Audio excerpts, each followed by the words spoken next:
Makatarungan ba ang 20% na patong ni Kasari? Mahal pa masahe niya, mahirap ang pamimili sa lugar. Another day, another life ng aking buhay tindera. So, yan na naman tayo. Nagdi-display naman after i-deliver ng ating ahente ng grocery yung order natin kahapon. Mainit-init pa. Ayan, para makapag-concentrate ako dahil may plano ako mag-vlog ngayon. Habang ako'y nagdi-display, nag-add to cart na ulit ako para sa order ko ulit. Kinabukasan naman i-deliver. Para naman hindi tayo maubusan ng stocks. So, ayan nga, nagbubutas ako para ma-display natin dyan sa ating mga tusukan tusukan. So, para mas organize at ma-fill up natin. Fill up! Hello mga kasari! Welcome sa aking YouTube channel. Ako po si Lizelle Domdom, ang inyong tinderang taga Batangas. Ayun, for today's video ay may isi-share ako sa inyong tip. So, ito ay question sa atin ng isang kasari na nag-message sa akin. So, ito matagal-tagal na. Pasensya na kasi hindi ko kasi nabubuksan yung account ko na to. Nabubuksan ko lang yung Facebook pero yung Messenger, iba kasi yung ginagamit ko. Kasi hindi ito yung main account ko. So, nag-message siya sa akin. Ito mahaba. Babasahin natin. Hello ma'am, pwede po ba ulit mang abala? Kasi nakailang message na siya sa akin. Ayan, yung iba, nasagot ko na. So, ngayon, mahirap kasi mag-explain sa chat. Kaya, ang gagawin ko ay gagawin ko na lang ng isang vlog para ma-share ko din sa inyo. So, kayo lang po kasi ang pinagkakatiwalaan ko. Wow, thank you. Tapos ngayon, i-broadcast ko yung message niya. Yan. Itatanong ko lang po sana kung makatarungan po ba yung 20% na patong ko sa lahat ng items. Nasa bukid po ang area namin na may 6 na bahay. Minsan po binubuhat ko lang mga pinamili ko dahil nasa palayan pa kami. So, yan. Naintindihan kita dyan, kasari. Naranasan ko na yan. Nasa 6 na bahayan lang po kami dito. At kapag namamalengke naman po ako, ay nasa 75 pesos ang sita ng tricycle. So, yun yung bayad niya doon sa tricycle. Nag-iisang tindahan lang po ako dito sa amin. Sa palagay nyo po, yung 20% na patong ko, sample sa sardinas na 22.50 ang puhunan plus 20%, 27 pesos ang kanyang benta. So, masyado ba daw malaki? Namamahalan po kasi sila. Nakukonsensya po kasi ako pag 20%. Kaso naisip ko po minsan yung pagod ko pag nagbubuha tapos maputik ang pilapil, sana ma-enlighten nyo po ako. Naku, sana nasolusyonan na ito ni Kasari kasi masyado nang matagal bago ko na-open yung aking messenger na to. Pasensya na talaga dahil hindi ko talaga matanggal ang addiction ko sa K-drama. Araw-araw dito sa sari-sari store pag walang bumibili, nanonood ako ng K-drama. At katunayan yan dahil lagi ako nanonood. Influensyahan na rin nila ako ng pagkain ng mga K-foods, Korean foods. Ayan, doon yung kimchi sa ref. Nagsanggipsal kami nung isang gabi. Twice namin nasanggipsal. Tapos gagawa pa ako ng kimbap. Yun yung Tapos umorder pa ako sa Shopee ng, ang tawag ito? Chopstick. Para ma-feel ko kung nag-aaral ako mag-chopstick ngayon. So, naka-display siya dito mga kasari. Ayan. Parang piso lang ang puhunan nito. Bibenta ko siya ng 5 pesos. Kasi hindi ko naman siya maubos. Ito naman ay disposable yata. Ayan. Pero pwede mo din siyang hugasan. Yan, bago tayo malayo sa topic at i-share ko din yung mga pinamili ko sa Shopee. Iniipon ko lang. Kasi may sharing na ako tungkol dyan. Uulitin ko lang. Pero ibang mga produkto naman. Okay. Ayan, naguguluhan si Kasari kung tama ba yung pagpipresyo niya sa kanyang paninda. Ako naguguluhan din eh. Charot. Naguguluhan din ako dito sa aking tindahan. Pero sa totoo lang, mga kasari, sa tagal ko na nagtitindahan, minsan nag-aalangan pa rin ako sa pagpipresyo kasi sa sobrang mahal na ng bilihin ngayon, mapapaisip ka kung kakayanin ba ng customer mo yung mga presyo. Minsan, inilalagay ko yung sarili ko doon sa customer kung bibilin ko ba yung produkto kung gano'n ang presyo. Yun. Inilalagay ko yung sarili ko sa kalagayan nila kung bibili ba ako. Syempre, bandang huli wala tayong magagawa doon, hanap buhay natin itong pagtitindahan, kaya kailangan sundin natin kung ano yung talagang markup natin. At kailangan consistent tayo doon sa pricing natin. Minsan, lakasan na lang ng loob yung pa-price, yung pagpipresyo. Hindi lang naman kasi mismong presyo ng paninda ang puhunan natin dito. May kasamang pagod, kuryente, transpo, ayan, meron pa mga ganyan. At tulad ng sabi ko, iba ang pagpa-price ng mga paninda. Bawat tindahan, example tulad ng Dali at 7-Eleven, di ba, magkaiba sila ng pricing. Kanya-kanya sila ng marketing. Ang 7-Eleven, makikita mo sa tabi ng simbahan, plaza, terminals, mga kanto, mga daanan ng tao. Yung Dali naman, mga barangay ang tina-target niya. Dahil occupy na ng lahat ng 7-Eleven yung mga magagandang pwesto, yung mini-stop, doon na rin Uncle John's. Yung mga gagandang location na sa kanila na. So, ang strategy ng Dali ay binabaan niya yung pricing niya. So, magkaiba sila ng ino-offer sa customer nila. Ayan, kung nakapasok na kayo at nakapamili na sa Dali, mapapansin nyo yung mga paninda nila, yung mga basic needs ng mga tao doon sa paligid nila, kung saan sila nakapwesto. Ayan yung mga gamit sa bahay. Samantalang yung 7-Eleven, pang on the go ang mga paninda nila. So, meaning iba-iba talaga yung pricing natin. Depende sa strategy natin, depende sa location, puhunan, at community o mga tao na binibentahan natin. And iba ang presyo ng tindahan doon sa mga resort. Kung mapapansin nyo, kung nakapag-swimming na kayo, nakapag-outing na kayo, iba yung presyohan ng mga paninda sa mga resort, sa mga beach. Walang choice yung mga mga mamimili kundi sa kanila bumili. Kahit mahal ang presyo, bibilhin at bibilhin. Katulad na pumunta kami sa Calatagan, guys. Ang mahal ng alak doon, pero dahil magiinom yung mga kasamahan ko, wala silang choice, gusto nilang uminom pa, bibili sila kahit mahal. Ayun. Syempre, iba din yung presyo ng mga tindahan na yung kanilang mga customer ay maraming pagpipilian na ibang mabibilhan. Dito kay Sender, mag-isa lang siyang may tindahan at 6 lang yung bahayan dun sa lugar nila. So, parang resort ang datingan. Parang isolated din yung kanilang lugar. Kahit imoto pa ni Kasari na maliit ang tubo, malaki yung benta. Kung yun lang din ang bibili, hindi pa rin lalaki yung benta. Kung yun lang din ang bibili sa kanya, yung 6 na bahayan, hindi pa rin lalaki yung benta niya. Pero syempre, depende pa rin yun mga Kasari. Malay mo, sa di kalayuan, may potential customer pala na pwede bumili pa rin sa kanya. So, sales pa rin yun. Akala niya, 6 na bahayan lang sila. Pero doon sa puukan niyon, mayroong mga tao doon na magtsatsagang maglakad papunta sa iyo para bumili. So, meaning, bukod sa 6 na bahay na yun, meron ka pang pwedeng i-target ng mga customers sa di kalayuan. So, hindi pa rin natin alam yung sitwasyon. Malay mo, akala mo yun lang yung magiging customer mo, yung 6 na bahayan dyan, pero malay mo yung mga customer mo dyan, ang mga katabi mo, ay may kaibigan pala, kamag-anak sa di kalayuan, tapos nabanggit nila na mura yung paninda mo, tapos nag-spread yun, at willing silang maglakad hanggang papunta sa iyo para lang bumili, di ba? Ayan, bago pa tayo lumayo sa topic, makatarungan ba ang 20% na patong ni Kasari? Ayan, yan talaga yung topic natin. Mahal ang pamasahe niya, mahirap ang pamimili sa lugar niya. May ganyan talaga. Minsan nga, ang iba nating Kasari, tatawid pa ng dagat bago makarating sa bayan. Pag malaki ang expenses, tama lang na mag-mark up ng malaki. Kumpara dun sa tindahan na accessible para sa kanya yung mga supplier, yung supplier na pupunta sa kanya, tapos may pre-delivery pa, tapos ang lapit sa kanya ng mga pamilihan. So, para sa akin, yung 20% tama lang yun. Ayon doon sa binanggit mong sitwasyon mo. So, ako nga 10 to 15% ang markup ko. Free delivery ako sa grocery. Depende pa rin yan sa kompetensya, syempre, yung markup ko. Alam nyo ba na ang 10 to 15% ko, maliit pa yun kumpara doon sa markup ng competitor ko. Dati nagmamarkup ako ng 20% sa mga paninda ko. Kasi yun yung mga nababasa ko sa mga post ng ating mga kasari. Kaso na-realize ko, pakunti na lang yung bumibili sa akin dahil tumaas yung presyo ng paninda ko. Syempre, ang mga customer natin, ako, matanglawin yan. Alam nila yung mataas at mura, nakukumpara nila yan. So, doon ko na-realize na mali pala na sumunod ka sa mga post, kung kunyari na makabasa ka ng post na 20% yung markup ng Kasari doon sa ibang lugar, tapos yun ang gagayahin mo. Hindi pala tama yun. Dapat, ang sundin mo kung magkano yung presyuhan sa lugar mo. Kasi, dito ka nagtigosyo, nandito yung competitor mo, ito yung pakiramdaman mo kung magkano yung presyuhan. Syempre, parehas din siguro kayo ng pinamimilhan. Kung magkaiba man, hindi nagkakalayo ang yung puhunan. So, dapat yung pagpipresyo mo, iayon mo dun sa competitor mo at dun sa puhunan mo. Ayan. Kasi yung iba, nagtatanong dun sa ating mga group na kung magkano yung presyo ng ganito. So, magkakaiba tayo ng puhunan. Katulad nga sa Davao, magkano ang pansit canton sa kanila? 11 pesos. Tapos dito sa Batangas, 14 pesos yung Lucky May pansit canton.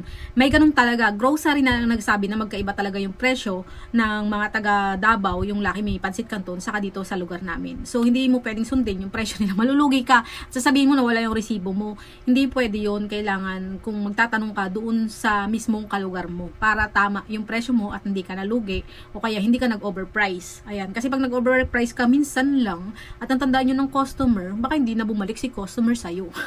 So, yun nga dati, yung hindi pa ako marunong mag-pricing, sumunod ako sa 20% markup na nabasa ko sa post. Kaso, yun nga, na-realize ko na pakunti ang bumibili dahil tumaas yung presyo ng mga paninda ko. So, ibinalik ko sa dating presyo. Tayo mismong may-ari ng tindahan, mag-oobserba kung paano natin didiskartehan ang pagpipresyo. Kaso, ang concern ni Kasari ay nakukonsensya siya kasi namamahala ng customer sa mga paninda niya. Ayan, aminin natin na mahirap magtinda pag may ganyang feeling, di ba? Yung parang may guilt habang nagtitinda. Lalo na harap-harapan, naririnig mo ang reklamo ng customer mo na mahal ang paninda mo, masyadong mataas ang presyo mo. So, ito, para mapanatag ka, sasabihin ko na okay na din yung 20% na patong. Meron pa nga dyang iba, 30% ang markup nila, nakikita ko sa mga post. Maraming mga kasari natin ang nag-markup ng up to 20%. Hindi lang ikaw, lalo na liblib ang lugar nyo. Para sa akin, makatarungan na yun. Ayan, obserbahan mo rin, malay mo may potential customer ka pa na pwedeng maakit kung bababaan mo yung presyo mo. Ito na lang isipin mo na meron talagang mga customer na mareklamo para makamura o babaan mo yung presyo mo. Ayan, reklamo sila ng reklamo para ikaw ay makonsensya, bababaan mo yung presyo mo. So, sino ang na-benefit? Diba sila? So, sino ang talo? Diba ikaw? Kaso, ayun na nga. Pero kung lamang ang feeling na nakukonsensya ka, so, depende pa rin yun sa feeling mo, Kasari. So, suggestion ko, kung kayang babaan ng markup, babaan mo na lang, Kasari. Ayan, pwedeng gawin mong 15% na lang, imbis na 20%. For example, kung dati bumibenta ka ng 1,000 sa isang araw, so, ang 20% ay may 200 pesos ka na. Pag 15% naman ay 150 pesos. So, hindi na masama. Hindi naman lahat ng paninda natin ay pare-parehas ang markup. So, sa shampoo, 5.70 ang puhunan. So, 7 pesos ang bentahan natin yan. So, pumapatak 40% ang markup dyan ha. Kasi sobrang baba nung puhunan niya. Kasi retail tayo. Yan, hindi tayo nagpa-price ng mas mababa pa sa piso ang tubo. Ayan. Pag nakita nating 90, oy, wala sa piso, gagawin na natin piso ang tubo, di ba? Sa Sore Powder, 630 ang puhunan, ibebenta natin yun ng 8 pesos. So, 27% ang markup natin dyan. I suggest na wag kayong gumamit ng uniform na markup percentage. Ayan, slow-moving items, mas malaki ang markup dyan. Up to 50% ang markup natin dyan. Sa fast-moving, mas mababa. Ayan, mas okay yung mas mababang markup kesa maisipan ng suki muna, magtindahan na rin. Ayan, yung iba, sa kayamutan nila doon sa binibilhan nila at masyadong mataas, na encourage silang magtindahan na rin at babaan ng presyo. Magtitindahan na rin sila at magpipresyo ng mas mababa kesa sa'yo, baka lalo ka pang mawalan, di ba? Ayan, ganun ang mangyayari. Malay mo sa pagbaba ng presyo mo, mas lalong dumami pa yung customer mo kahit taga malayong lugar bumili sa'yo, ikaw ang dadayuhin. So, ang gawin mo kasari, bumawi ka na lang doon sa ano, taasan mo na lang yung presyo mo doon sa ibang paninda. Tapos yung laging binibili, yun katulad nga ng mga fast moving, yun ang gawin mo 15%.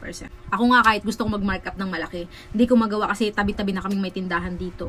Napapaisip kasi ako, nung first time ko magtindahan, ang mura ng pamasahe ha. 6 pesos lang yung pamasahe. Pero, ang tubo ko sa isang chichirya, yung mga oishi, ayan, 2 pesos yung tubo ko doon. Ngayon, mahal na lahat ng puhunan. Mahal na yung puhunan sa chichirya, mahal na rin yung pamasahe, mahal na yung mga expenses, yung ano natin sa pamumuhay natin, mahal na. Pero ang tubo ko sa chichirya, mas bumaba. Yun. Kasi nga, doon na nasana yung mga mamimili. Isipin ko pa minsan, pag utang, ganun pa rin ang tubo. Samantalang pag umutang sila sa 5-6 para ipang grocery nila, mas malaki ang tubo doon, di ba? Ayan, 20% din yung tubo doon. Depende pa pag may interest pa sila, pag na-delay pa sila. Pero sa atin, pag na-delay sila, wala silang interest. Tapos sila pa yung magagalit pag sila ay sinisingil. Yan, ganyan yung mangungutang. Kaya simula noon, hindi na ako nagpapautang. Ayoko ng sakit ng ulo. Di ba ang laki ng pakinabang ng mga nangungutang sa tindahan? Kung utang sila sa 5, 6, 20% yung tubo, malaki yung tubo doon, mag-i-interest pa, tapos ibibili nilang grocery, bigas, mamamasahi pa sila para mag-grocery. Dito, anytime nakakautang sila. Tapos pag siningil, ay nagtatago pa. Diyos ko, puro din. So, ito na nga kasari, dalawang pinagpilian, pwedeng mag-stick ka dyan sa 20% at babaan mo yung markup mo. Ngayon, kung napili mo, ibabaan na lang yung markup mo, syempre bababa din dyan at mababawasan yung kita mo, hanap ka na lang ng solution para mabawasan yung expenses mo. Ayan.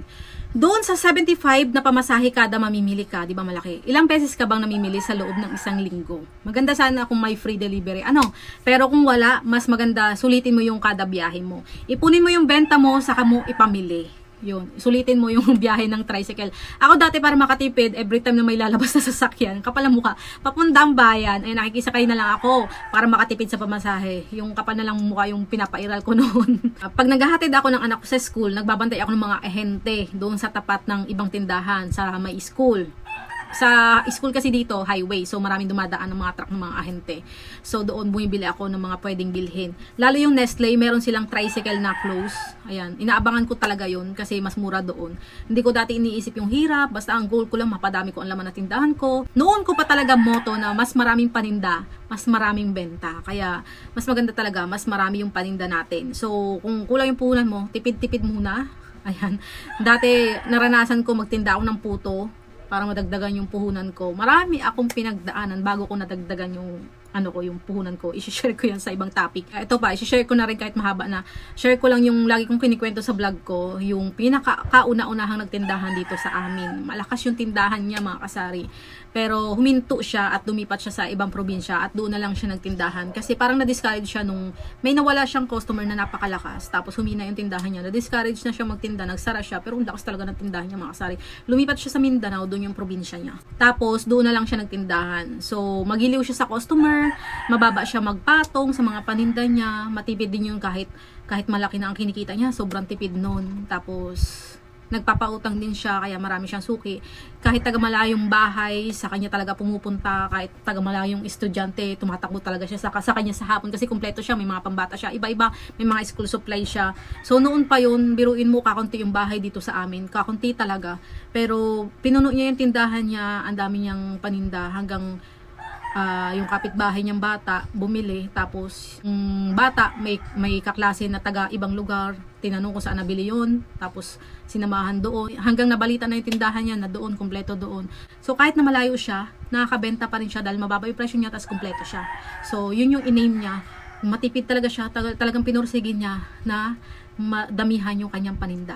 So yun yung pinaka-idol ko. Ilang beses ko na siya nasi-share sa vlog ko para maging inspirasyon sa inyo. Sobrang lakas talaga ng tindahan yung mga kasari. Kahit taga malayong lugar, na kahit merong tindahan doon sa lugar nila, pumupunta at tumatakbo pa rin sa kanya para sa kanya bumili. After ilang years, bumalik siya dito, nagbakasyon. Ayan, nakwento niya, malakas din yung tindahan niya doon sa probinsya, sa Mindanao. Kung talagang para sa iyo yung pagtitindahan, kahit saka pumunta, talagang magkiklik. So, doon sa Mindanao, pinipilahan daw talaga yung tindahan niya. Pero struggle sa kanya yung pamimili. Sasakay pa siya ng bangka, tapos halos abutin siya ng isang araw sa pamimili, sa sobrang dami niyang pinamimili. So, pagbaba ng bangka, sasakay ulit siya, siguro tricycle. So, malaki yung expenses niya, pero sinusulit niya yung nagastos niya, talagang dinadamihan niya na yung pinamimili niya. Pero ito nga, ngayon maedad na siya, parang nakwento niya, napapagod na rin daw siya magtindahan kasi yun nga, malakas nga yung tindahan. Kung imaginein mo kung gaano kahirap magtinda ng mayat maya may bumibili na halos hindi ka na makaupo. So syempre maedad na rin siya, so mahirap na rin talaga magtindahan pag gano'n na yung sitwasyon. Malakas yung tindahan niya, kaso bukas sara na ito kasi parang napapagod na din siya magtinda kung kailan niya lang gustong buksan. So mag-isa lang siya doon. So ang point ko lang, sana sulit yung tinutubo natin, hindi lang sa expenses natin, pati na rin doon sa hirap natin. So baka 5 to 10% lang yung patubo niya doon sa mga paninda niya. Susugurin talaga siya ng kanyang mga customer kung ganun yung presyo niya. Kaso, hindi nga nasusulit yung pagod niya. Siguro yung markup niyang 5 to 10%, sakto lang doon sa puhunan niya sa paninda, sa katubo na kaunti na para sa expenses niya doon sa mga pagpalagay na natin yung expenses niya doon, sasakay siya ng bangka, pagpalagay na natin ng mga 150, tapos mga 200, sasakay siya ng bangka para makapamili siya. Tapos 5 to 10% lang yung markup niya. Pipilahan talaga siya ng mga customer, lalo kung yung kompetensya niya, nag-iisip ng tama kung ano yung tamang pagmamarkup. Pag kunwari isipin ng competitor niya, dapat 20% yung markup natin kasi sumasakay pa tayo ng bangka, kasi sasakay pa tayo ng tricycle after ng bangka, kasi ang layo ng pamimilihan natin, mauubos yung buong araw natin sa pamimili. So dapat sulit yung markup natin. Pero sa kanya, ang aim niya, makakuha ng maraming customer. Kaso, kahit magdagdag siya ng tindera, hindi niya makukuha ang pagpapasahod sa tindera kasi 5 to 10% lang yung markup niya. Hindi katulad ng iba, kahit 5 to 10% yung markup, nasusulit nila kasi may mga supplier sila na libre ang delivery. Wala silang expenses sa pamasahe na sobrang laki. Hindi sila na aaksayahan ng isang araw na hindi sila nakakabenta. Syempre, pag mamimili ka ng buong araw, zero benta ka kasi nandoon ka lang sa pamilihan. So, sa buong maghapon, wala ka na agad benta. So, doon pa lang lugi ka na kaagad. Yun lang, maging matalino tayo sa pagpipresyo, depende sa sitwasyon natin, depende sa expenses natin. So, hindi pare-parehas ang pagpipresyo, depende pa rin. So, yan mga kasari, hanggang dyan lang sa video ito. Salamat sa inyong panonood. Sa hindi pa nakasubscribe, please subscribe sa aking YouTube channel, Lisel Domdom. Salamat mga kasari, bye-bye!